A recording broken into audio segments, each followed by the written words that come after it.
Hello, Sam. Hello, how are you? I'm good, thank you. So we're going to do a little reversal in roles today after our last chat and meetup. So I get to interview you after you've done the most epic of epics, the Spine, the full fat Spine race, 268 miles of it. And so, yeah, let's chat all things spiny. There's so many questions, and even not even just including feet questions that I want to know. But firstly, congratulations. Yes, thank you. It's a bit of a come down for you, isn't it? Because last week you were interviewing Camille Herron, and now you're interviewing little old me, Yeah, Mr. but she's not Nobody. done the spine. I think she would fully admit she wouldn't even want to. So, you're Yeah, you're you're I, just as I, awesome in my eyes. she would definitely have the ultra lean by the end of the spine, that's for sure. Yeah. Did you? No, but the guy that came in probably about half an hour behind me did really badly, and I'd seen him sort of up the course. I can't Mm, remember the chap's name now, but I saw him at Alton, and I thought, flipping it, I don't know how you're going to get to the end of this race, because he was like sort of doubled over, his back had gone. But I'd not realised that, talking to people afterwards, that it was something that he'd had a few times before in races. I think he'd done it the year before, and came in the same way, sort of like doubled over to one side. And he was just, every time I saw him at any of the checkpoints, he was, um, shall we say, not begging, but sort of trying to coerce the medics into letting him have more codeine. Oh, Keep going.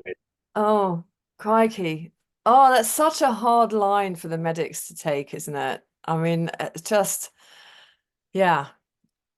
What, Well, one of them said, I was talking to one of them that I'd spoke to on the summer race, and she was just saying it's just like a fact that some people on the race won't get to the finish without really strong painkillers.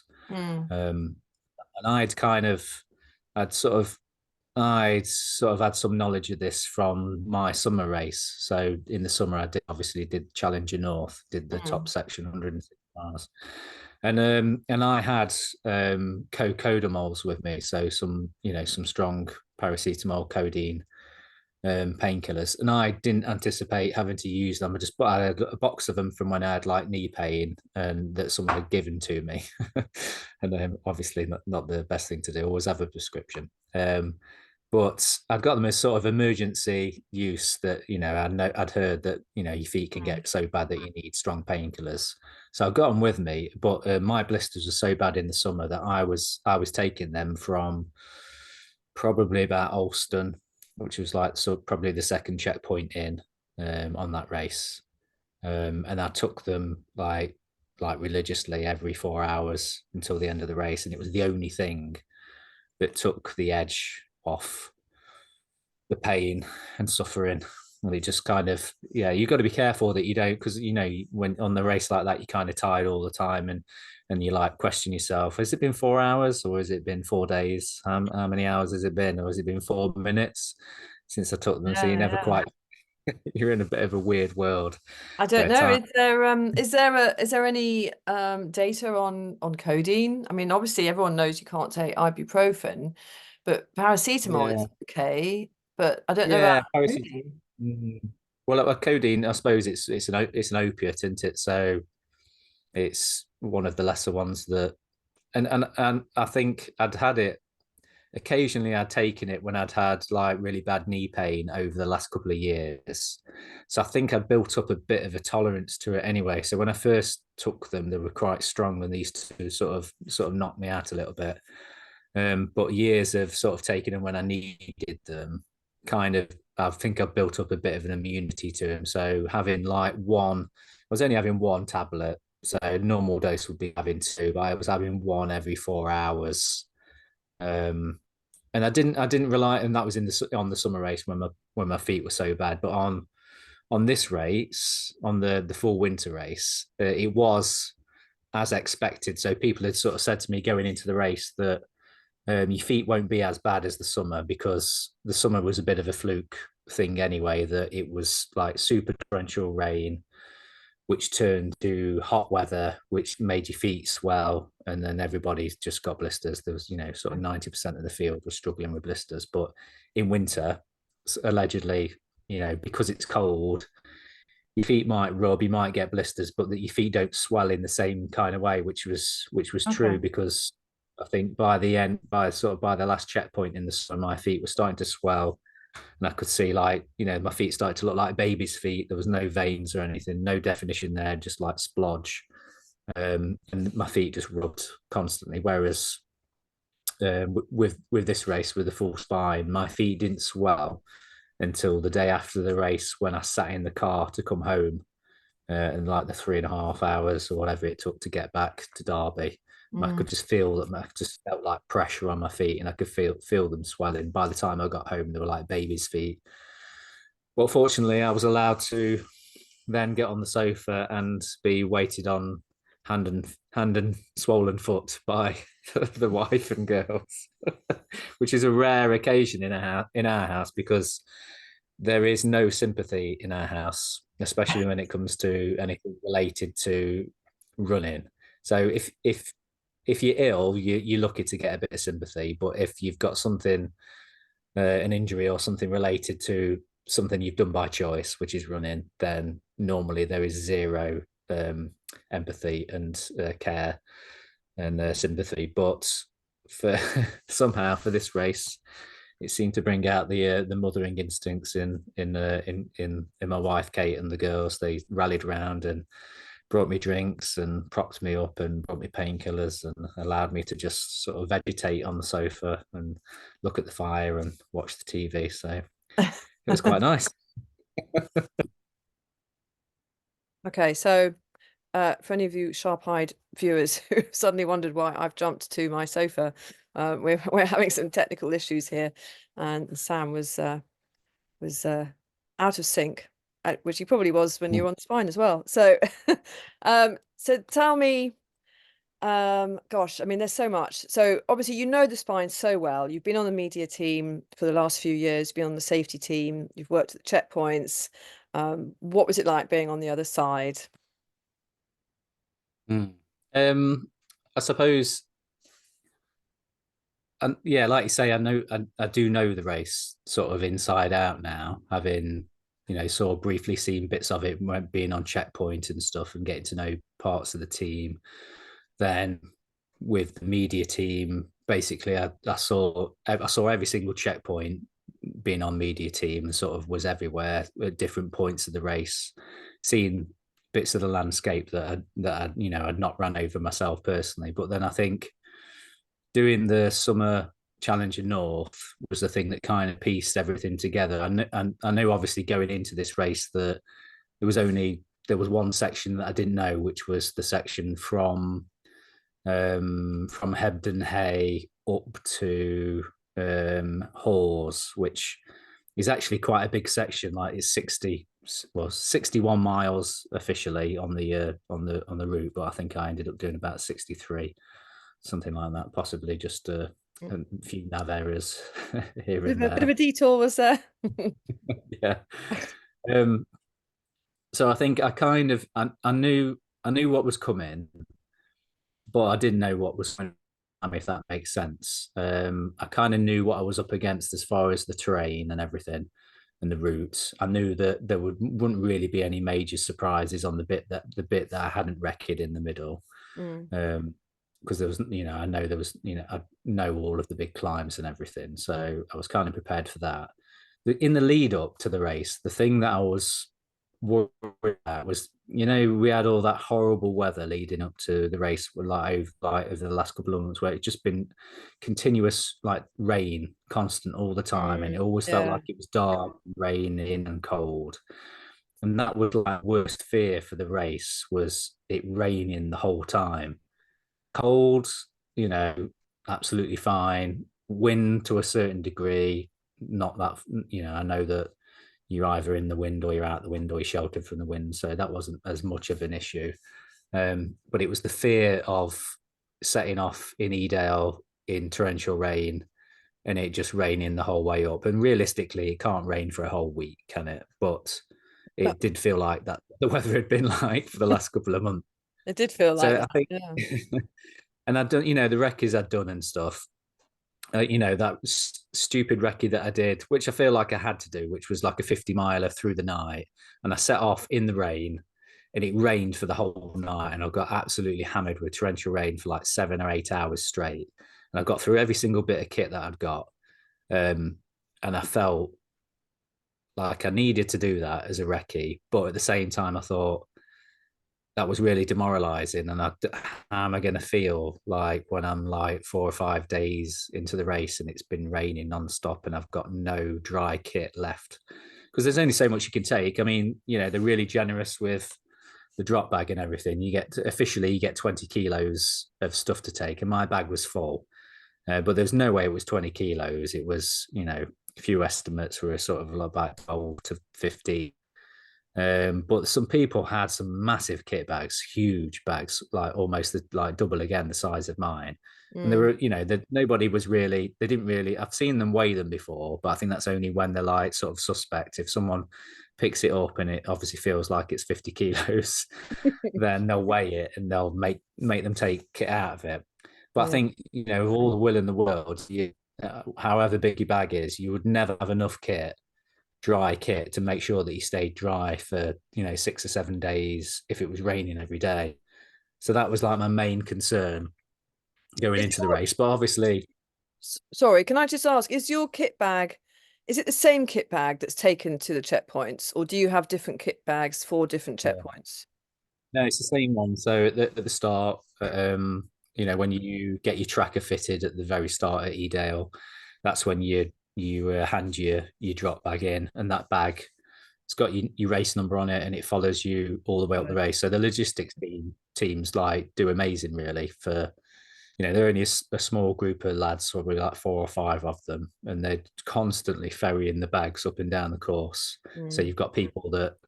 So not only have you got like they've got to chase all the leaders, all the really fast guys, they've got to get ahead of them and drop their stuff off. Then they've got to come back for all the slow people and move their bags up and everything. And then they've got to deal with people dropping out and getting their kit bags, because people come from all around the world, come from another country, and if their race is over and they decide that they want to get on a train and go home, then they don't want to be waiting around for days for their kit bag to turn up. So for their drop bags, so they have to like rush bags around and ferry people around and stuff. So yeah, so you can never really. I don't think you can ever really have enough kit with you to sort of, if the weather was that bad. I think you just had to sort of face the fact that you're going to be in wet stuff and try and keep warm. But that wasn't the case. The case was super super cold temperatures, and I've never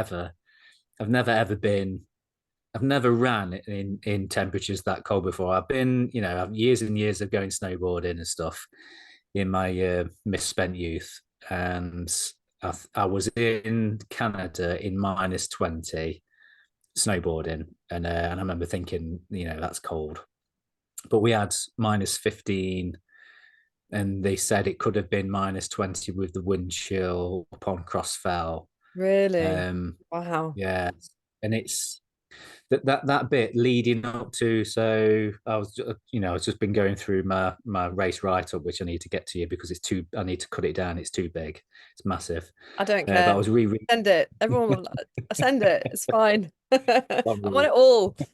And then I was looking through the section, uh, sort of dealing with that night. So coming out of Langdon Beck, so we've kind of gone into Langdon Beck, and it was hot. The weather was horrible because it turned, because I think that we'd dropped down a little bit in height. The weather had gone from being like snow and ice and everything to being a bit sleety and rainy and windy, and then everything was a bit wet and slidey and stuff because of the ice. Mm. And that was really miserable going into Langdon Beck.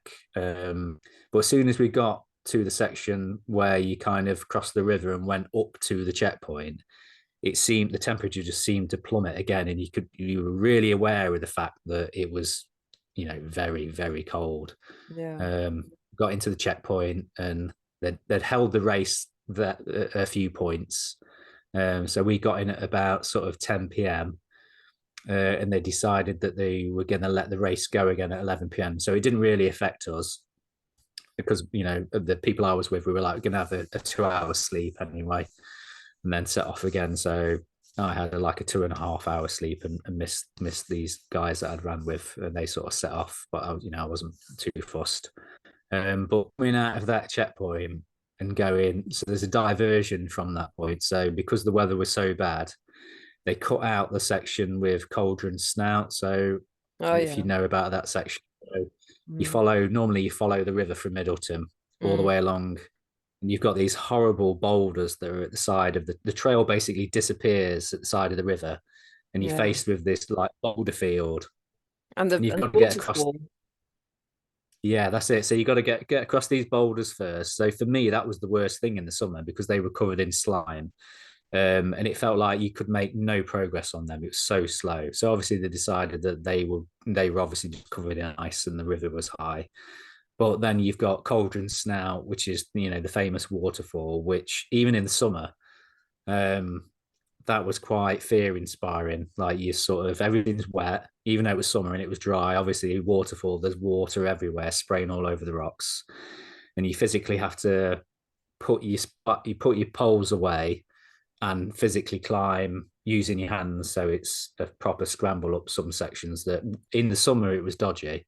Mm. So you can sort of see the logic in the safety team saying, no, it's a bad idea for people to go there because somebody's going to end up slipping backwards Yeah. and cracking head open, breaking their neck.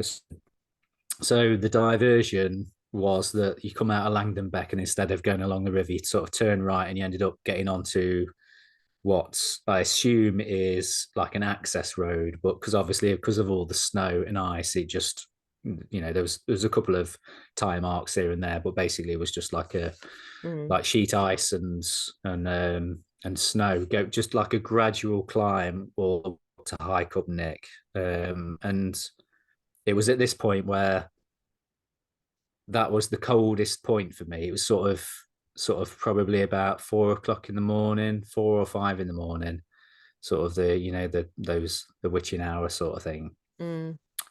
Cold just seemed to just be coming at you, and you could feel it trying to get through your layers. It was weird. It was no matter how many layers you got on, so goggles on, sort of you know, neck gaiter thing over your face.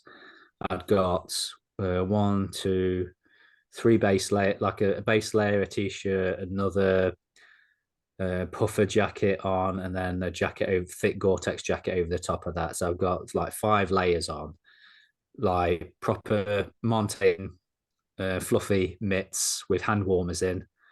I'd got a woolly hat on. I'd got my thing pulled up. I'd got my hood up, both hoods up.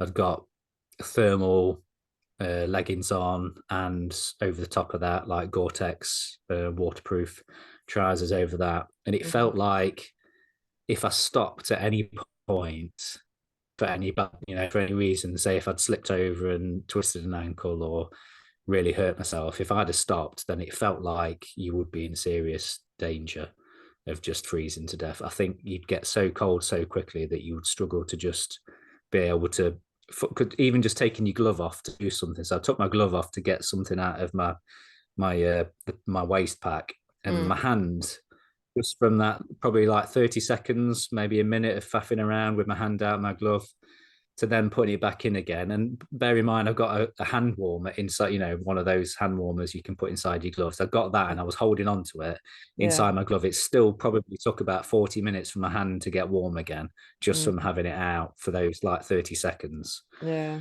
So that's probably like not the scariest point of the race, but that was one of the points where I thought there is real consequences to this race. It's not, although the route is the route, the weather is the weather. That point for me, kind of, it was like a bit of a realization that if something went wrong, you realize why you've got to have 32 items of mandatory kit that everybody whinges about and carry, and like, because you've got to carry it. But if you needed that kit, then, you know, Lindley, your hats off to you. You know, we need every single bit of kit for that.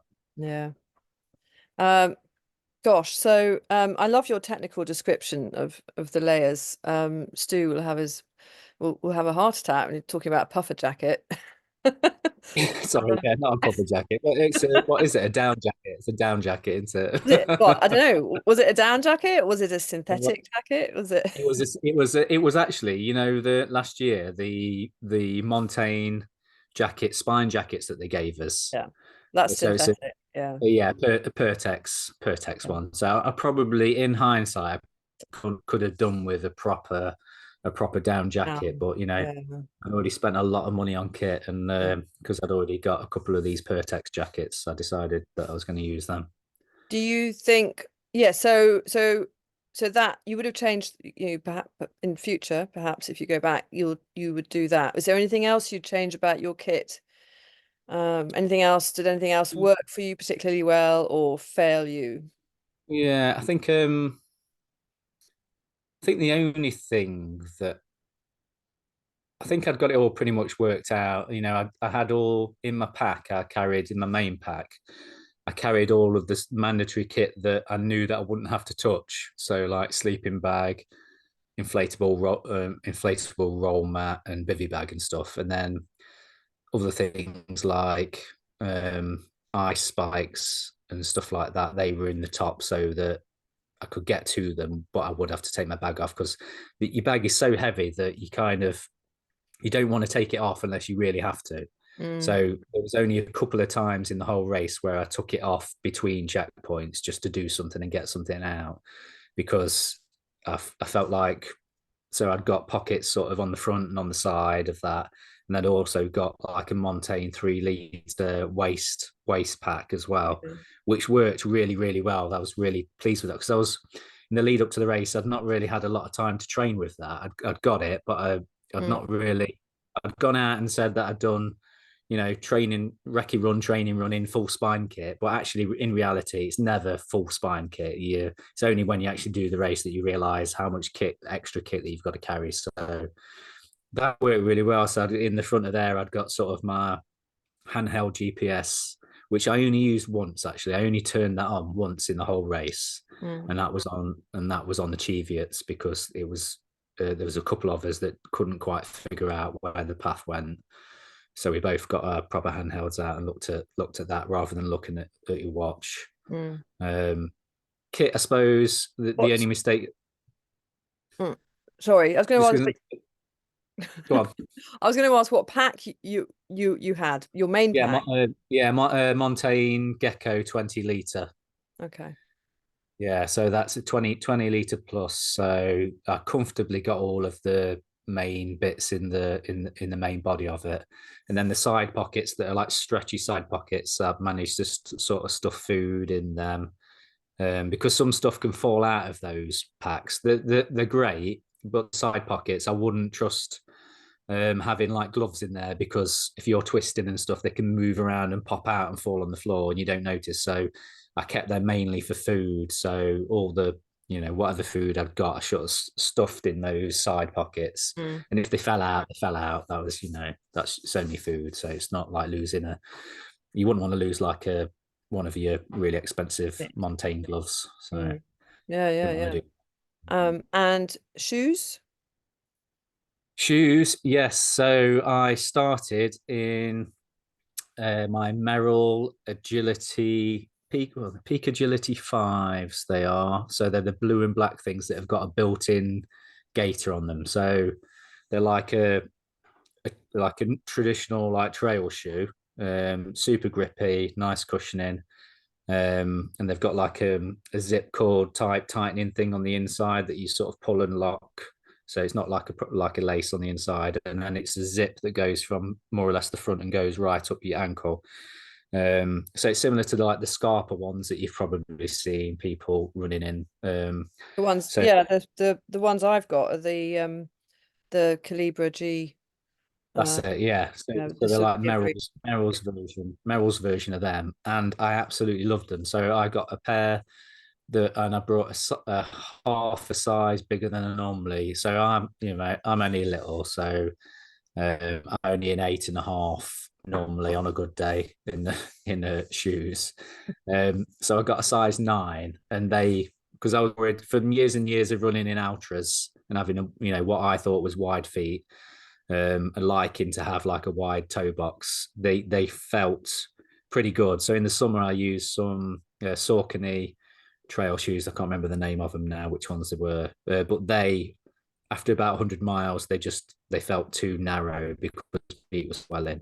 So I was worried about that. So I'd also got, as well as those Merrells, I'd also got a pair of size 9.5 Ultra Olympus, brand new, that I'd only sort of worn a couple of times around the house, and I got them in my drop bag so that I knew that if my feet swelled, that I could put those on and my feet wouldn't be touching the side, because they're super wide and they're a full size bigger than I normally wear, so there wouldn't be any issues with that. But it wasn't an issue. So I absolutely loved the Merrells, and I wore them quite happily to the end. So that's not saying that I didn't get any blisters, because I did. So the main places I got blisters in the summer were on the side of my heels at the back. So I spent a lot of time, like everyone does before the spine, moisturizing my feet every night for about 2 months. So my feet were as soft as they could be, because it kind of goes against logic, really. I always thought that, if you had calloused feet and hard feet, that would be the thing that would stop you from getting blisters, because your feet aren't soft. But the reality is that if you read that book about fix your feet, how to fix your feet and everything, you realize that blisters form around a callus. So those calluses I had on my heels were the thing that gave me the horrific blisters in the summer. So I got rid of them, shaved them all off, got super soft feet. So the only issues I had with blisters was early on. I got a bit of a hot spot under my big toe on my left foot. So I stopped really early in the race, which would have been sort of dropping down out of Tor side and going up the other side. So probably not even 20 miles into the race, I'd stopped and I took my socks off and I taped my big toe with some spare K-tape that I'd got, and I changed my socks. And I think that was the thing that stopped, because that's what they say, isn't it? Always be bothered, always stop and sort something out. Whereas in the past, I probably would have ignored it and waited to the next checkpoint. But I stopped and looked a bit silly at the side of the trail while everyone's sort of traipsing past at high speed, and I'm sat there fiddling my feet, and everyone's thinking, "Oh, his feet are going to be knackered if he's done that, if he's doing that so early." But it was 100% the right thing to do. Yeah. It sorted that out. And then the only other blister that, and it didn't really irritate me that much, was on my little toe on my left foot. It started to rub on there, so I taped that fully. And during the course of the week, that toe, the blister never broke, but it became like I've got some great photos of it. It became like a balloon, so the whole of my toe just turned into one giant blister that was like full of fluid, and my toenail was floating around inside this balloon of bodily fluids. So the kids loved it at the end when I was like showing them. It was like almost like a little fish tank with a toenail fish floating around in it. And I can't believe it didn't burst the whole time. I was thinking at some point it's going to burst and it's going to absolutely sting and really, really hurt. It never did. I just carried on taping it up at every checkpoint, and it never burst. Did you ever get your feet looked at? I mean, would they have burst it if they'd seen it? Well, yeah, this is the thing, you see. So in the summer, it was all about seeing the medics. So everyone was queuing to see the medics on the way out of checkpoint and stuff, and get the feet taped up. But there was a message sent out before this race saying that the medics are there for real emergencies. They're not there to be your personal K-tape applicator.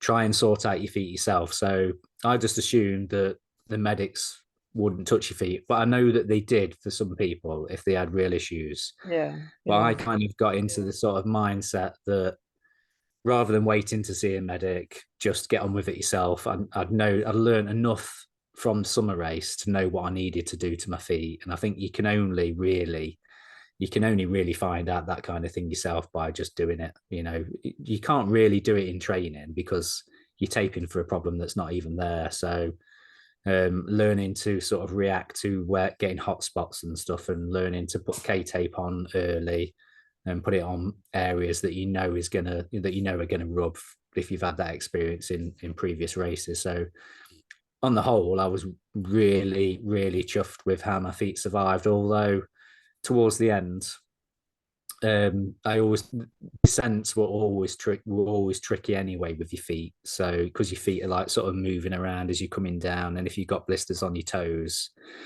like the weight of coming downhill would sort of hurt your heel, but also hurt your toes as your foot slides into the front of your foot, sort of thing. So I knew that probably the worst thing would be towards the end of the race, coming down, descending from say hut two. So Yeah. this is what happened this year. So I'd naively said to Kate and the girls, because I knew that I was going to be finishing sort of Friday night, and they came up Thursday night and had the day out Friday, and then came and sort of waited at the race for me to come in. I'd got to hut two, and I'd sort of said, "Oh, it's only 7.5 miles from hut two to the finish." And in the summer, I don't know how long it took me to get down there. It was a long time, but I naively thought I'm in better shape this race. An hour and a half, and I'll be down. But actually, in reality, it was 3 hours. Yeah, Yeah, it took 3 hours to get that's down. Yeah. bless you. That's so funny. An hour and a half. So I I mean, was win. I actually, was, you'd be winning it if you were doing it then. Yeah, well, I was wincing with the pain of coming downhill with my blisters, and it was all ice. And obviously, by that point, it was like gale force winds as well, 70 mile an hour gusts of wind. So you were struggling to just stay upright anyway, using your poles to try and just stay on your feet. So it was a bit, yeah, it was a bit rough. So, but we got down eventually. But Good. Well, but I mean, part of the whole challenge is managing yourself, and your environment, and that sort of continuous like self-check, making sure that you can keep going, and knowing what to do with yourself, as you say, whether it's looking after your feet, or knowing when to stop to put on or take off a layer, um, which will prevent you from overheating or getting hypothermia. I mean, that is all part of the challenge, isn't it? So it sounds like you ticked all the boxes there. I think going into like the first day, I'd purposely taken various bits of kit with me, um, and trying to decide when to use them. And I'd kind of figured that the start of the race I knew wouldn't be so cold. So going from starting off at Edel and going up onto Kinder, I was aware that it was sort of like plus 2 degrees or something like that. So relatively that was warm. So I wore my sort of thinner gear. So I've got like a Montane synthetic down jacket, and then a Montane like Gore-Tex jacket to wear over that, and some Mm. thinner gloves. And I knew that they would do me all the way to Hebden, and then I thought, I know it's going to go cold through the night, so if I'm going to change my kit, I'll do it at Hebden. So at Hebden, I'd got like a mountain equipment, really heavy, thick Gore-Tex jacket, which I knew would sort of keep out every Mm. bit of weather. And then obviously I've got that thicker Montane synthetic down jacket to go underneath. And I'd also got my can't remember what brand they are. I think the Berghaus waterproof Gore-Tex trousers, which are really heavy. So I knew that if I swapped into them, I sort of anticipated at different points being able to swap back to the thinner, lighter stuff. But Mm. in reality, once I'd got that heavy kit on, that was it. It just stayed on for the rest of the race. And the only time, I think there was a point where I took the jacket off. I took my jacket off, the outer jacket off, and realised that the sort of condensation and sweat had formed ice on my jacket on underneath and everything. Oh And no, really? Wow. I thought, well, I don't know what to do for the best. I feel warm, but also I don't really want to get super cold with, if you sweat and all the condensation is turning to ice, then you're going to get cold anyway. So I think I kind of just, and you're not moving, I'm not Jack Scott. I'm not moving fast. So the amount of body heat that you sort of retain by just, moving at a steady pace. Mm. I think it just seems, yeah. So as far as like the kit and everything, I was really happy with. The only Yeah. thing I did do is actually I taken with me. You have to have um, warm gloves with fingers, and you have to have waterproof mitts at the minimum. So I'd got some Montane, um, really good thick warm gloves with fingers, and I'd also got some waterproof over mitts. Hmm. And testing them, they seemed absolutely fine. I thought they'd be up to the job, but actually, once I got to, I think it was like Hawes, it's sort of like 2 in the morning, and um, my hands were so cold, even with both the over mitts and those gloves on. Don't Yeah. know what it was. I think it might have been a combination of just being hungry and tired, and sort of my body sort of Yeah. drawing all the heat into my body to try and keep warm. But my hands were so cold, so I was at the checkpoint. I was chatting to the hiking hairdresser, one of the can't remember, forget his name, his actual real name. That's his Instagram name. The checkpoint, who's on the media team, and he was like, I've got some spare gloves. Don't know whether it's breaking the rules or not, but I've got some spare gloves if you want them. And I was like, yeah, it can't do any harm. So I took his Montane like fur lined mitts, and basically I wore them for the rest of the race because it was so cold. Even there was at no point did I feel like my hands are sweating, even Yeah. with like with the glove warmers inside. They just felt perfectly regulated. So yeah, so and that's just reminded me I need to post them back to him. He's given me his address to post them back. So at the minute I've stolen them from him, but I will post them back. So if you listen to this or watching it, I am posting them back. Person with no name, but who is Yes. Yeah, yeah. um sleep. I Mm. take it you had more than 52 minutes of sleep, Yes. So which it is was what funny Jack because Scott in did, by the way. yes, yeah, Anyone yeah, listening. famously, yeah. And I'm surprised he had that actually, because normally he just likes to fall asleep on his feet, doesn't he? This this race, I cut myself a bit of slack with sleep because in the summer, I went through the first night, and I was planning on doing that again, which I did, and it worked. Just make yourself really tired by going through the first night and sleep on the second night. In the summer, I got 3 hours sleep at Alston on the Challenger North, and Mm. I woke up and felt like a new man. And that was the only real sleep that I had during the summer race. I had like a nap at the side of the trail after that, on the next day. Um, so my plan was to sort of have 3 hours sleep at Hawes and then set off feeling like a new man. But the reality was that, really, I only got probably an hour and a half, maybe 2 hours at the very most at Hawes, just because of how noisy the checkpoint was as people coming and going, banging doors and shouting. Oh, Even really? with even with earplugs in and a face and like an eye mask on, Mm. I still, just kept waking up and woke up before my alarm. And eventually, I just got up and just thought I may as well just get on with it.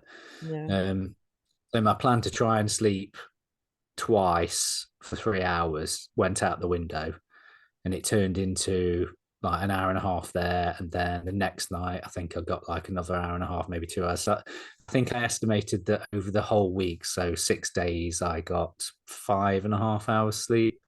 Oh, So no. actually seems like quite a lot in spine world, when you like hear about people sort of doing it on an hour or 2 hours sort of thing. um No, I mean, if you so compare that I to want Jack, I mean, 52 minutes over 4 days versus yeah, 5 hours. I don't know. five. It's probably not not much more considering how much longer you were on your feet for. Yeah, I think it's yeah, it's a funny one. sleep because like when you talk about it in the real world afterwards, like you say, oh yeah, I managed to get like 5.5 hours sleep. Like if you got 5.5 hours sleep on a normal night in the week, you'd wake up the next day and you'd feel like horrendous. You'd think like, well, I had a rough night's sleep. Mm. But the reality is that you've had that sleep for the whole week. But it's strange. It's like that your whole world perspective changes on the spine. The days just become incredibly long and the nights just become incredibly short. So it still feels like you're having night and day, but they're like stretched and compressed. So your day just feels super, super, super long. And your night is just like whatever sleep you can get. And then you start again. And it doesn't feel wrong, but it does mess up your sleep cycle. So I know these last couple of weeks since I've been back, for the first week, I was like awake in the night, having like hot sweats and stuff for at least Mm. like 2 or 3 days after the race. And I know that's like something that most people have after the spine. Um, my my window for getting up and going to the toilet. So I've turned into an old man that has to get up in the middle of the night now and go for a wee. So I'd never ever, like in forever, I've never ever had to like get up at sort of like 3 or 4 in the morning and go for a Mm. pee. But since coming back from the spine, I have. It's like my body is still not quite No. got into the routine of knowing that you're going to sleep for a set amount of time and then it's okay that you can go for a wee then. Yeah. It's like it's still in the mode of if we need a wee, we need a wee, whatever time it is. So, which is obviously what you were doing during the race. Yeah. Yeah. And Yeah. without going into too much detail, so that was number ones were obviously anywhere. Number twos there's quite a weird thing that I didn't realize that this would be like this, but number twos I only had two in the whole six days. Okay. So whether people want to You know love a that bit of or food not, chat. that's a bit of Food chat's good. information. Yeah. Yeah. Well, if you're doing the race and you're worried about that kind of thing, like, well, where am I going to go for a poo? Am I going to have to use my poo shovel? And all that kind of stuff. Mm. The Yeah. Yeah. reality is Yeah. we won't go very much because I think your body is just like whatever food you're putting in, it's just using and It's just just turning into energy. And that's that. it's probably in shock. It's like, oh my God, I've got to hang on to everything that's coming in. Yeah, Oh, yeah. funny. Food, Oh, energy. fantastic. Well, what else is there? I mean, gosh, I mean, Kit Well, obviously. we haven't talked about my near-death experience Oh, right. with the Crikey. injury. I need to know. Yes. Tell me all. What happened? Is this a manly near-death experience or a real near-death experience? So it was, well, it almost ended my race basically. Okay. So it was on the Thursday of the race. So it was the section going from where was it going from? It was a section from Alston leading up to Hadrian's Wall, which is like notoriously quite a boring section, Horrible which bit. is just Yeah. yeah, like fields, On the farmers' station fields, and there on the spine on the safety team. Yeah, yeah, yeah. Bog, there's not a lot. Yeah, mud. bog and not a lot to see, not a lot. Not great environment, so not very interesting. So it was probably about sort of 5 o'clock in the morning, sort of at that point where you're like super, super tired before the day starts to appear again, sort of thing, and you feel like a fresh sort of zeal for the day. It was super cold, so that night it was probably like -15, I reckon 13, -14, 15, something like that. Felt super cold and damp. I was crossing a stone wall, and I'd sort of got both feet over the top of the wall, got both feet on the other side on, kind of the slabs that stick out that you used to sort of climb up and over them. Yeah. And just as I sort of pushed myself off to sort of step down to the next step, both of my feet slipped from underneath me. And I somehow managed to sort of fall forward with my poles out. Sort of in an instant thought, it's okay, stick your poles out. So put my poles out, they hit the ground first. My left pole snapped instantly, and I fell sideways from probably sort of about 3 or 4 foot high. Fell completely sideways, um, hit the deck. So the ground was completely frozen. It was like concrete. Hit the deck, landed on my hip, and then whacked my head and knocked myself out. Oh Uh, shit. yeah, so it wasn't until there was a guy that I'd passed previously. Sort of, he was walking and I was moving fairly, fairly fast. Not I say fast, it was, as fast as you move on the spine. I was, I was jogging, he was walking. Mm. So I passed him, and all I remember was just sort of slipping, hitting my head. And the next thing I know, he's there and he's picking me up, trying to get me to stand up. So we're not quite sure how long I was knocked out for. It may have only sort of been like 30 seconds, or it may have been a couple of minutes. We don't know. The safety team was sort of looking at the trackers to see if they could figure out how long it had been. But basically, ASOC, he who's a Gurkha runner, and I've been Oh, I chatting know to him. him. Yeah, yeah, yeah. Yeah, Right. he's coached by Jack Scott. So we were talking about that, sort of ran with him a little bit earlier on, and we were talking about the podcast and talking about Jack and everything. Yeah. So it's sort of, we were friendly, but by this point I'd sort of left him walking and I'd sort of ran ahead. Mm. Um, so the next thing I know, he pulled me up trying to get me to stand up, and I couldn't stand up. Every time I stood up, my left leg just gave way, and I fell over again. So this sort of went on for sort of like a couple of minutes, and then I sort of came to, and it was like, what do you want to do? Do you want to get in touch with the safety team and stuff? And I was like, well, was very aware at that point of how cold it was. If something happens to you, it was bad enough anyway with it being cold, but I'd kind of gone into shock straight away. Mm. And I knew that staying still was a bad idea. I knew that I needed to keep moving to stay warm. So I said, right, I'll get another layer out. So I grabbed another layer out of my bag and took my jacket off and got this other layer on, put that on, changed, I can't remember what I changed, got some of the bits of kit on and stuff just to try and keep warm. Yeah. And then basically for the next sort of 4 hours, I just walked with him. So he gave me um, one of his poles. So I got two poles and he sort of went on with one. And I just walked with him for probably about 2 or 3 hours, just trying to get my head straight. So I was aware that my head was warm and wet, and I was like, put my hand under my hat and looked at my hand and realised it was covered in blood. And I'd not even realised that I'd hit my hip. All I knew was that I'd hit my head. So I was like, I'm okay. All I've done is sort of, I've hit my head. I'm bleeding. I'll be okay. So I just kept going. The sun came up. I started to feel okay again, and I just thought, well, I'm okay. Obviously not. I've got any symptoms of concussion or anything. I know where I am. I know what I'm doing. It's not like I've woken up and I haven't got a clue where I am or anything or what Mm. my name is. I've had concussion before. I know what it's like. And I just thought, right, I'll just crack on. And when I get to Hadrian's Wall, there's an SST point there. I'll have a word with them and just let them know that I'm the one that has fallen over, because a few of the guys that had passed us had sort of said, "Oh, we'll tell the safety team that what's happened Mm. and everything, so they to expect you." Yeah. So I got there expecting to sort of just sort of check in with them and just tell them that I'm the one that fell over and banged my head. I'm okay, don't worry. Yeah. I'm safe to carry on. But when I got there, they sort of said, "Oh, just come into the warm a minute, and we just need to check with the medic that everything's okay."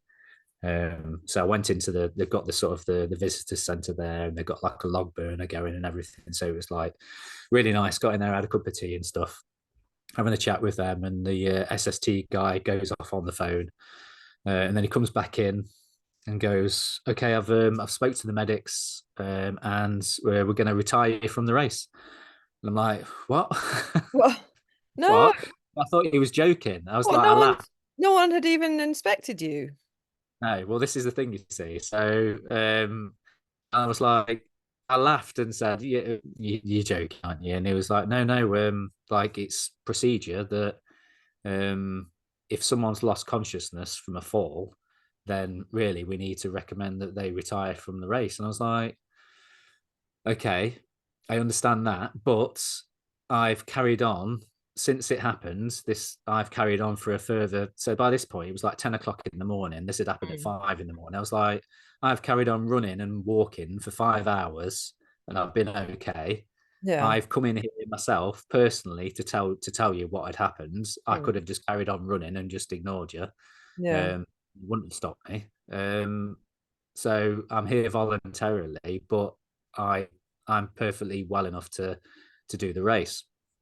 And they were like, "Well, no, this is what they're saying. They're saying that you need to retire." And I was like, "Well, fair enough. I'm happy to retire, but I want to be seen in person by a medic, not just the safety team.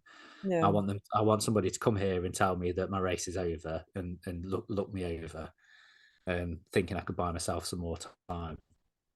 And they said, "Right, okay, I'll have a word with them." And he came back and says, "Yeah, there's a medic coming, but you may have to wait a while for them to turn up." So this was sort of like 11 o'clock in the morning. So the medic came at 3 in the afternoon. So I'd been there Are you basically like kidding? all day, sat there waiting. But in the meantime, I got all my kit off. I was drying it by the fire and everything. I got all my gear all nice and dry and warm again and everything.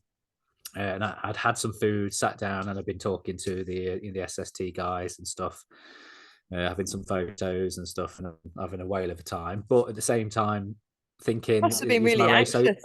Yeah, yeah. Yeah, I was That's thinking, "Is my tough. race over?"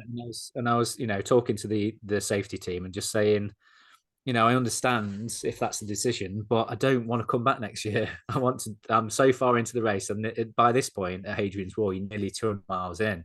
Yeah, I yeah. don't want to come. I don't want to come. Fair enough, it's a great run, but I don't really want to come back next year. I want to. My plan was to get it done this year and move on to other things next year. Um, and they were like, "Okay, just wait to see what the medic says." And all due credit to the medic that came, because she was, instead of coming in with a preconceived idea that she was coming there to end my race, she came in with an open mind and just said, "Right, tell me exactly what happened. When was it? How have you felt since? What's happened since it happened?" Mm. Did a battery of tests with me, checking my eyes, checking this, checking that. Um, and in the end, she was like, "Well, it's now been, you know, 8 hours since it happened. If you were going to have any real symptoms of concussion, you would have had it by now. Mm. I'm happy to agree to let you go under the proviso that every checkpoint you get to, every safety team you get to, you get them to sort of give you the once over and make sure that you're still okay. Other than that, it's your choice whether you want to carry on." And I was like, "Yes, let's go." So Gosh, I what a kind of, relief. yeah, so it's sort of like 3:30 on Thursday afternoon, thinking my race was over. I set off again, thinking, "Oh, I've only got like an hour left of daylight." Whereas, by that point, I would have been right up at, I'd almost been at Bellingham Bellingham, by that point. yeah. Yeah, ready to sort of finish Friday in the day. And you didn't get that time back at all. It No, wasn't no, like they no, you stopped the don't. clock for you. You don't get this back. That's it. The clock's going the whole time. So basically, I lost sort of 8 hours to just sort of sitting around basically and Yeah. wait. No, not 8 hours, probably 5 hours. I lost 5 hours, but in the Yeah. grand scheme of things, like ASOC, he carried on. He stayed with me for a little bit at the place while the Mm. safety team were there, and he carried on, and and I must have put on a bit of a pace because I managed to almost catch ASOC again at the end. So he only came in like sort of 10, 20 minutes before me. Oh, So I wow. made up those Okay. 5 hours that I lost. I kind of made up anyway with the sort of determination to get to the Well, end. you'd But had, I mean, the 5 hours, I suppose, in the warmth must have helped. yeah, Did that's you it. Yeah, get any sleep rested. then as Yeah. well? No, I didn't sleep because it was the middle of the day and I didn't feel tired. I just sort of sat and had a load of food. So in How a can you way, it not be was like feeling having tired? a How can you not be feeling tired? No, I felt good because it was daylight. I was all in the daylight, daylight hours. I always felt good. It was always it was only ever sort of in the sort of twilight hours, the middle of the night and stuff, where I sort of felt the tiredness. Although, having said that, I'd after that point I'd sort of put a pace on and got to Bellingham. Tried to sleep at Bellingham, but it's freezing cold there. You've been to Bellingham, you've seen the sleep room that they have there. No. So Bellingham it feels like it outside, even though you're inside. The room, they've got heaters in there, but it's just basically like a wooden shack. So I managed to use my sleeping bag for the first time, my Criterium sleeping bag. It worked perfectly, absolutely ace. Oh yeah. Really, really super warm. So I've got to write that review for him. So I managed to kind of get probably an hour and a half sleep there. Probably in reality, it's probably more like an hour. And then came out, spoke to the medics again, faffed around with my kit, knowing that this was the last push. So from Bellingham, that's it. You don't see your drop bag again until the finish. So I knew that I needed to get all the kit that I needed out of the bag. If I needed any extra stuff, I've got to have it there. Any extra Anything for the food I needed. Cheviots. Yeah. So I set off from there sort of in the early hours of Friday. Got down to, so went through Kilda, can't remember how to pronounce it, Kilda Is it? It's Forest. a marathon, isn't it? From Bellingham to the end, roughly distance wise. No. So that's from Burness. Oh, It's Burnett. 25. Yeah, so it's like it's a 40 mile. Is it a 40 mile leg or a 35 mile leg? I can't remember. It Okay. might be like a 40 mile leg. So it is a decent chunk. Okay. But it helps that you've got those markers. So you know that you've got to get to Burness, and you know that there's a safety checkpoint there where they give you food. And there's the church where you can sleep, and then from there you've got the 25 miles of the Cheviots, but that's broken into the two huts and then the finish. So it's Yeah. almost like that last leg is a decent chunk of mileage, like 40 odd miles, Yeah. but it feels doable because you know that you're breaking it up into those sections. So It's manageable chunks. um, yeah, so I went through Kilda Forest, and I had my same traditional hallucinations that I have on that section. So in the summer, I was seeing black bears in the forest. So my mate Ben, Ben Wells, Yeah. we wind each other up about seeing bears and stuff. In He sees them in Wales and stuff, and I see them on the spine race. So I saw loads of black bears. For the first time this year, I saw a row of giant, absolutely huge knights in shining armor that stood at the side of the trail, and they were Impressive. like trees. Yeah, they were like trees that had sort of, when trees sort of have died and then they dry out and they go like silvery color, and Yeah. the sun was just coming on at the right angle so that they shone sort of silver in the distance, and my mind saw knights in shining armor all stood at the side of the trail with big swords and stuff. So that was a new one for me. Funny. But dropping down to Burness, I felt really, really tired dropping down to Burness, Mm.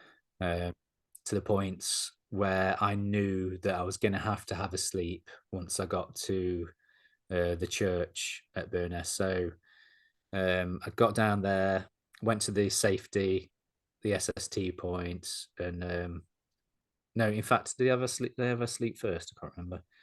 I think I had a sleep first. I literally got to the church and decided Mm. that I just needed to sleep in there. So that is just literally just a drafty old church, tiny little thing.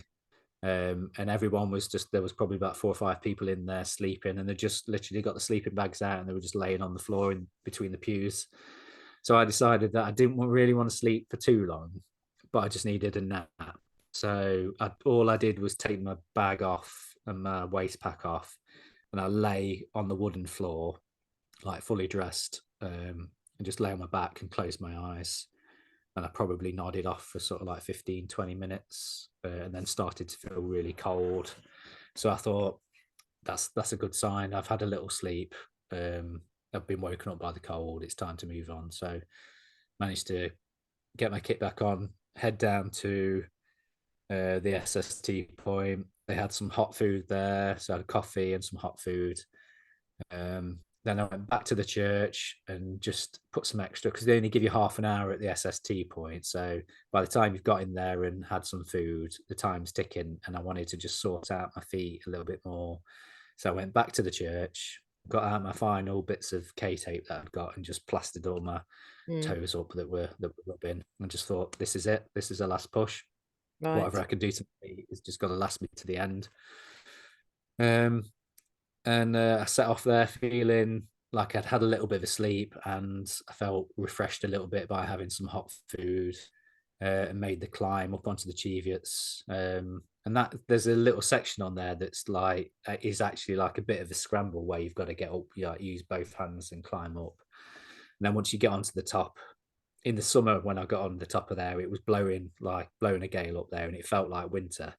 But actually, when I got on there this time, I realised that this really was winter. So the wind was absolutely hammering it across. Mm. Like 50, I reckon there was 50, they reckon on Friday morning it was like 50-mile-an-hour winds, and then Friday night it was like 70-mile-an-hour gusts.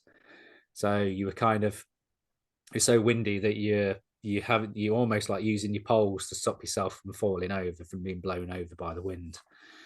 Um, but I quite enjoyed that section. It was all right. I got chatting to another runner. We sort of fell in pace for a little bit. I sped up a bit more. He caught up with me at Hut One.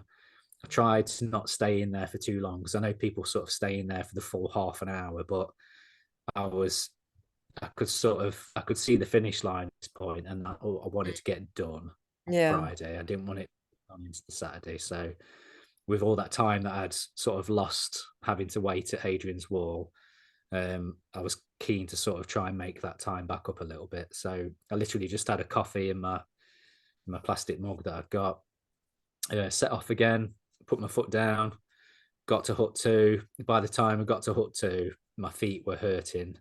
The climb down um, from the Cheviot down to Hut 2, even though you're still really high anyway, that was kind of excruciating. Again, it wasn't as bad as it was in the summer because my feet were so blistered, but this time it was just like ice and snow. So it was Mm. tricky to get down. But once you drop down onto the sort of level where the hut was, that was where the winds were. That's where the 70-mile-an-hour winds were. The guys, the SST guys, sort of came out to sort of guide you into the hut to make sure that you weren't sort of blown over, basically. So it got us in the hut. There was probably like 4 or 5 people all huddled in there. I've got a couple of photos. You see those photos of people huddled in the huts and Yeah. stuff. I had a cup of coffee and set off again, thinking, yeah, 7.5 miles. It's only going to take me an hour and a half to get down. Just trot It took down. 3 hours, obviously. 3 hours to you say you're half concentrating on avoiding the wind and the wind not blowing you over, and then you're trying to see where you're putting your feet because it's just like sheet ice, snow. Just trying to make sure you don't stand in, all sorts of stuff that's going to make you fall over. And then it's just a slow plod down to the road, and then once you hit the tarmac, that was all sheet ice and snow and everything, and you're having to avoid. You couldn't just walk down the road like you could in the summer. You were sort of going to the side, going through water and stuff. But by this point, you just like, whatever, doesn't Yeah. matter now. And And what does literally it only feel like like? two. It feels like Kirk is a million miles away, even right up until the point where you come over the last brow of the hill. There's like one final climb that you have to get up on tarmac, and then you go round a corner, and then in the distance you can see all the lights and everything. So you see the pub, the border hotel, you see all the banner all lit up and stuff in the distance. You can kind of make out people milling around and stuff with head torches on and everything, and you just like trundling down this road, and somehow you manage to be able to get the energy to run, and you just trot down and all the lights are all there. You trot through, and it's over finally, and then you get to kiss the wall, and my family was there, the girls were there, and Kate was there, and we just had a big hug, and we had photos and went inside, got my medal and everything, got a drink, took my shoes off, realized that I didn't really want to stay there. I just wanted to be gone. They were like, "Do you want some food?" And I was like, probably should eat some food, but I just don't want to be here any longer than I need to be, sort of thing. Even though I love the race, um, I'm not Yeah, one for sort of getting sentimental with it. And I imagine myself like coming through the finish line and crying and feeling all the emotion of the race and everything like that. But I didn't. It's the same as in the summer. I'd had highs and lows, lots of lows. But as soon as I saw the finish line, I was just like, job that's done. it. Done. It's fine. It's okay. Mm. I'm done. I'm done. It's okay. So I kind of just was the mentality of, Mm. um, I'm happy to see everybody, see the media team, and say hello to everybody, get some hugs and stuff. But Yeah. basically, I just like got my stuff. Kate brought the car around. I jumped in the car, and we were back at the Airbnb within like 15 minutes. But I was still hallucinating. So the girls were laughing at me because we pulled up outside the Airbnb, and I could see a woman stood with a bucket, just stood there holding a black bucket. And I was saying to the girls, what's that woman doing with that bucket? Why is she stood there with that bucket? I don't understand. And they were like, Daddy, there's no woman, there's no bucket. What are you talking about? What was it? Um, and it was it was just the side of the house that Like like a tree or something? just merged. It was like a post box or something. It all just merged into, and I could see some woman holding a plant, like holding a bucket. Yeah. And even once I got in the Airbnb, got up the stairs, and my wife Kate said, do you want a shower? You need a shower. Do you want a shower? And I'm like, That's not an option. well, I just said I can't. I haven't got the energy, and I know how sore I'm going to be if I have a shower. All I want to do is just put some. So they'd brought my pajamas with me for me. So I Yeah. put my like pajama bottoms on and put my spine t-shirt on, and literally just like rolled into bed. And I closed my eyes, and all I could see was just like I could see fields, I could see gates, I could see head torches, all sort of still shining in my brain. And the brain, Yeah. hadn't switched on. Somehow I like managed to sleep. And in the morning I woke up and my pillow was covered in blood from my head injury. Your head. So I had God. to Yeah.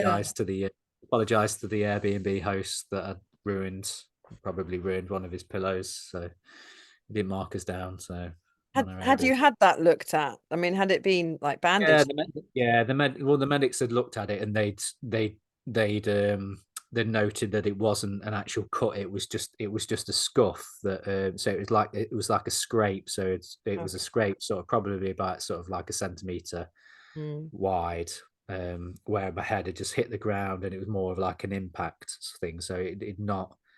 Fortunately, I suppose wearing a woolly hat and a head torch had stopped some Mm. of the blood Yeah. hitting the frozen ground. Okay. But the thing that was the most disturbing was the lump that had developed on my hip. So um, I'd not realised at the time, but when I fell, I'd landed on my hip first and then whacked my head. Right. Um, and I'd not noticed that while I was running until like later on in the race. I noticed that there was a lump that had just come up, sort of the size of a.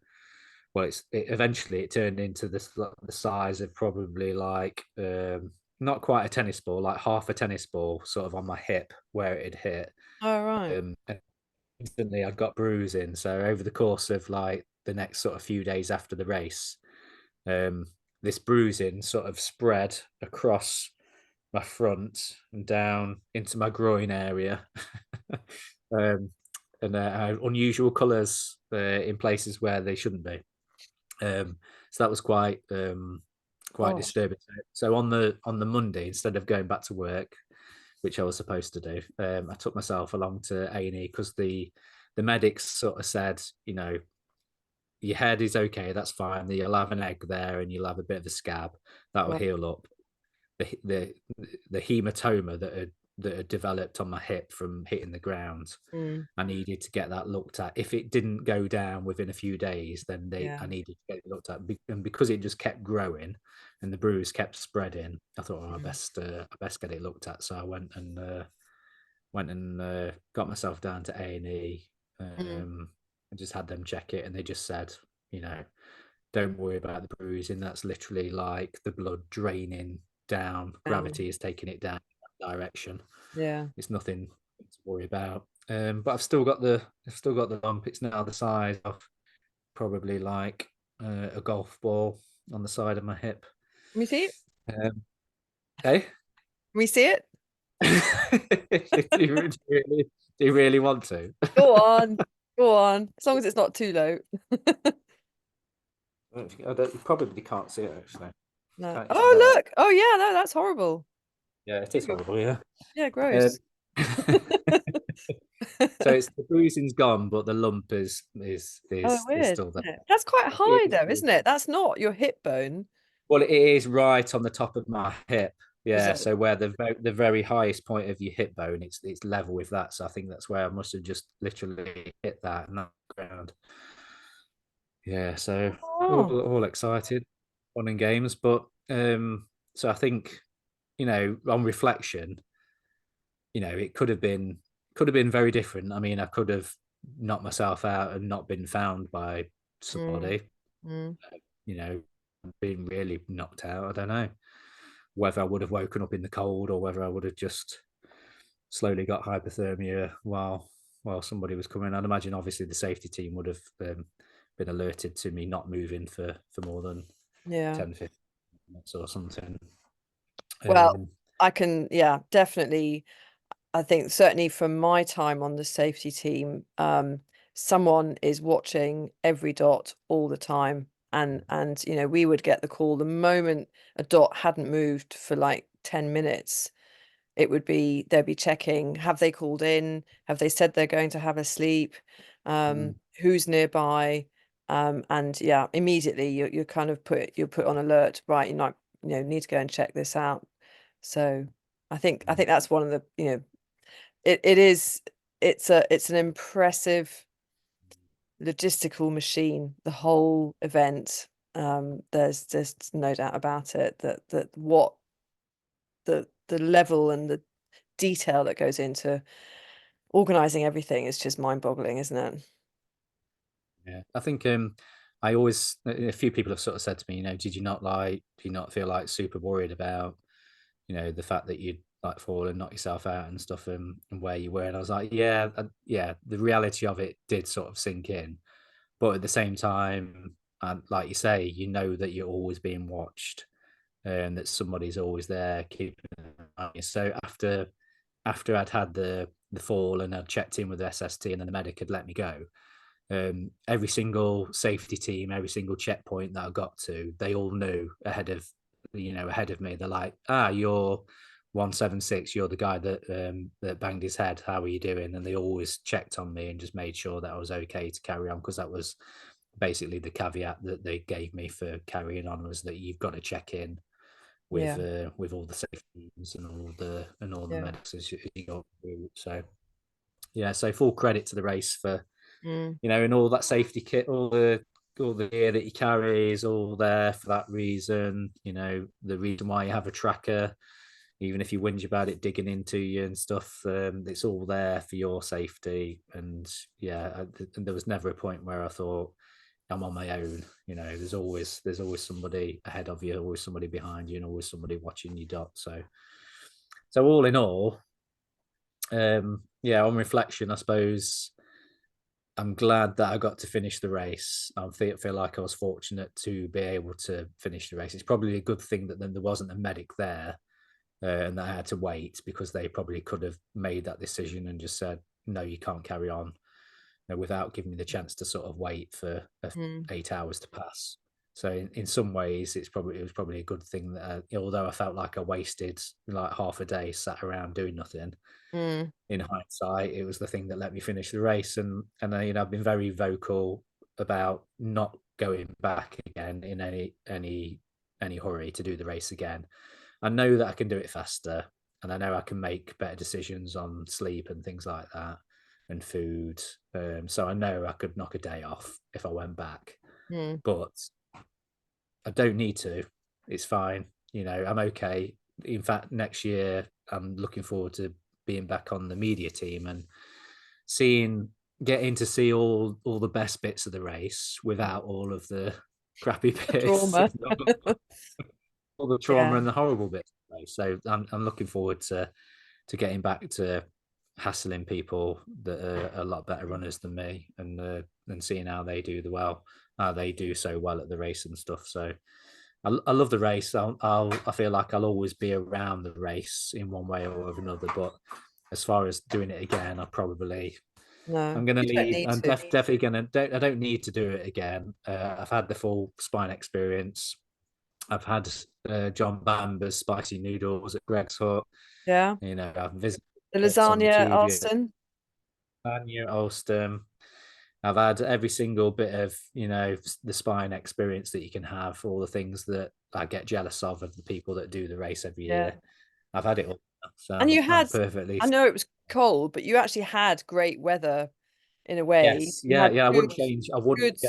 Yeah. spiny, properly snowy, That's it. epic Well, weather. like interviewing like Damo a few times. I remember him sort of saying that you always the cold and snow is the weather that you sort of envisage for the race, and that's what you Yeah. want. But the reality is, it's probably going to be rainy and miserable and horrible. Mm, So I'll take cold and snowy, super yeah. cold over rainy any day. So I'm perfectly happy with the race. And as I said on video, which my wife videoed me saying, I don't need to do the race again. I've done it. I'm quite She- happy. I think. she's going to keep So that. she's got video, yeah, video evidence of me saying I'm not doing the race again. Well, She'll hold me. yeah. I mean, I think it's great. I think you've done it. I mean, I'm still don't not definitely not ready. I'm still very happy when I can to volunteer. Um, I still look at you guys doing it and just think, oh yeah, that's beyond me. Um, I think the fitness side of it is, I think if you've not trained enough, you will suffer, but mm, you're going to suffer anyway. So I think I think it was just like another level of suffering that if you didn't train well enough for it, you would suffer. But yeah, everybody suffers. Jack Scott suffered, no matter what impression he gives. Everybody suffers on that race, regardless of how fit you are. yeah, But if you are fit, then it makes it a bit. It just makes it a little bit more durable. yes. My training wasn't perfect going into it, but I was happy with the mileage I'd done and the wreckage and everything. I don't think I could have realistically done much more than I did. Ah, I remember you Uh, going out. We spoke the night you went out on that 50-mile night run, and I just remember thinking, wow. I mean, that's dedication to go off to do a yeah, training run, 50-mile training run at night. You know, yeah, that's it pretty was. good. By the um, way, he's a coach as well, in case you want to know. I wouldn't recommend that to anyone as a coach. But yeah, that was just something I felt like I needed to do. But yeah, as far as like I think so my legs hurt for like the first 24 hours. My quads were sort of really sore, like getting into sort of hawes.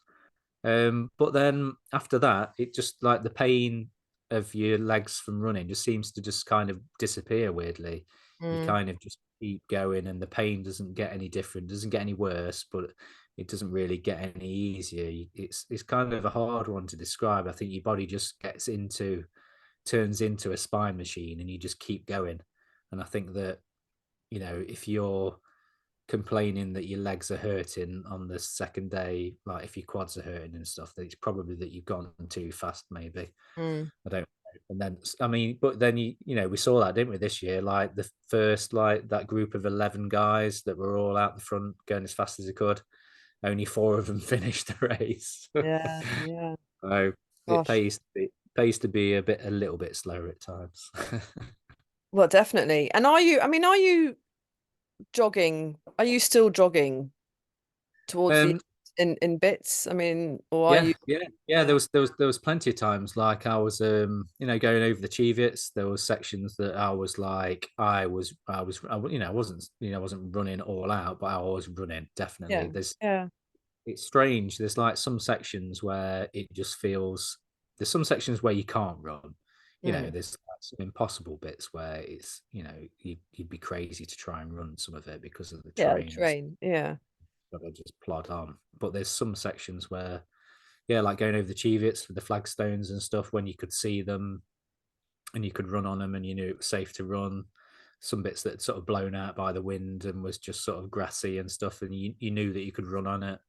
Yeah, I Mm. was running and overtaking people on sections. Most of Hadrian's Wall I ran again this year. I did in the summer. That was one of the sections I That really. Hadrian's Wall is horrible because that's so undulating, isn't It it? That's is, a yeah, real it is killer. that first bit is, but there was a diversion because of they diverted it because of the sycamore tree. There's like a massive diversion in Oh, place is because there? yeah, so you don't do some of the really up and down. It kind of takes you around the side of it, Oh no. so that made it a little bit easier. Yeah, I've got a That photo of it. So, is that for you? Is that for the race, or was that yeah, just for the race. generally Well, they? no, it's actually it is a proper diversion that's been put in place for the Pennine Way because of keeping people away from the site. Yeah. Grr. Yeah, I mean, I still got a photo. I still the photo I got was from a distance of it, but it's still, You. the iconic shape Yeah, that yeah, yeah. basically the tree's missing in the middle. So Okay. shame, Oh well, shame. yeah. You need to send me lots of pictures. Yeah, I got some of the really good quality ones as well. I actually got my hand in my pocket and paid for a couple of the high resolution ones from Adam and Jamie. But Jamie, actually, I'm going to hold you to this. He sent me a message saying that he was going to let me have all of his photos of me for free. So I'll hold you to that. Okay. So Well, on that, we'll do a big plug for Jamie Rutherford. yes, Uh, and of course, Adam. Adam is Wild Aperture, isn't he? yes, Wild Aperture, yeah, and Yeah, then there's Adam Jacobs. Yeah, Adam Jacobs, and then there's Andrew Hendry photography as well, and then yeah. the hiking hairdresser. Sorry, mate, I forgot what Hairdresser. your actual real name is. At Uh, hiking hairdresser. Everyone follow the hiking hairdresser. Hopefully he'll get a ton of followers. I want to know who the hiking hairdresser is now. I need to go and check his account yeah, find him on Instagram. Yeah, and I will post those gloves now. to him. I promise. Yes, do. Oh, well, fantastic. Thank you, Sam. Epic journey. Mm. You've underlined again for me that I don't need to do it just yet. Um, but Never say never, though. Never say never. no, never say never. Never say never. Maybe when I grow up. But yeah, thank you very much for talking to me. That's all right. No problem. My pleasure.